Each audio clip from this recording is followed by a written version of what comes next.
Susan, my love, nasa Saudi na ako. Sa wakas, nakatapak na ang mga paa ko. Alam mo, ang buhay dito ay masalimuot. Ang init-init na nga, ang dami pa nilang suot.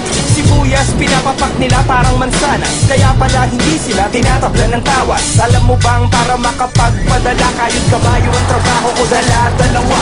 Sikiyok sa umaga, taga-timpla ng kape. Para yung kita malaki, masahista pa sa gabi. Yung isang kasama ko, pinarusahan sa campus. Pinahubad lahat, tas pinayakap sa cactus. Hanggang dito na lang, mag-iingat ka palagi. Tiis-tiis lang muna, pipilitin kong bumawi. At hindi lang sulat ko, may konting pera dyan sa selyo. Napanalunan ko sa karera ng kamelyo.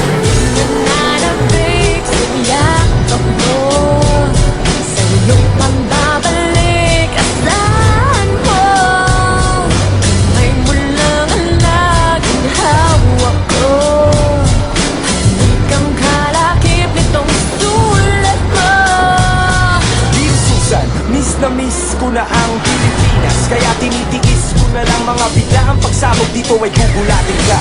Pumuka ng baril naman ay pupuyatin ka. Hindi ka mabubuhay dito kung iyakin ka. Minsanan lang kung umulan tapos buhangin pa. Nakakasawang magtrabaho, maghapon nakatayo. Napakahirap pa lang talagang mapalayo. Solitaryo, palagi ang akin nilalaro. Nakakasawa ng kumain ng baboy ng patago.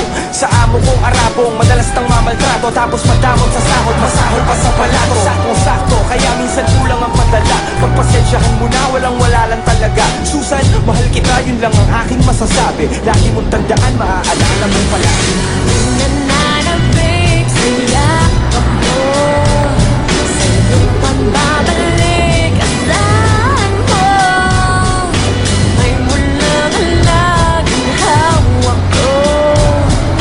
Halikang kalakip nitong sulat mo. Dear Susan, kamusta na? Sagot naman dyan. Ano ka ba? Buti pa patay, nagpaparamdam. Pangalan ko sa isip mo, meron na bang pumalit? Meron na bang humalili? Meron na bang panghalit? Gusto ko nang bumalik. Alam mo ba kagabi? Yung amo ko sa kwarto ko, bigla na lang pumanik.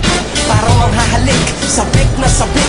Ang sabi niya, sabik, kiss me, sabik. Lumapit siya sa akin na parang may gusto mangyari. Parang gustong akinin ng aking pag-aari. Buti na lang marunong ako magkarate. Grabe ang mga sumunod na pangyayari. Leeg niya ay nabali, doon ako nayari.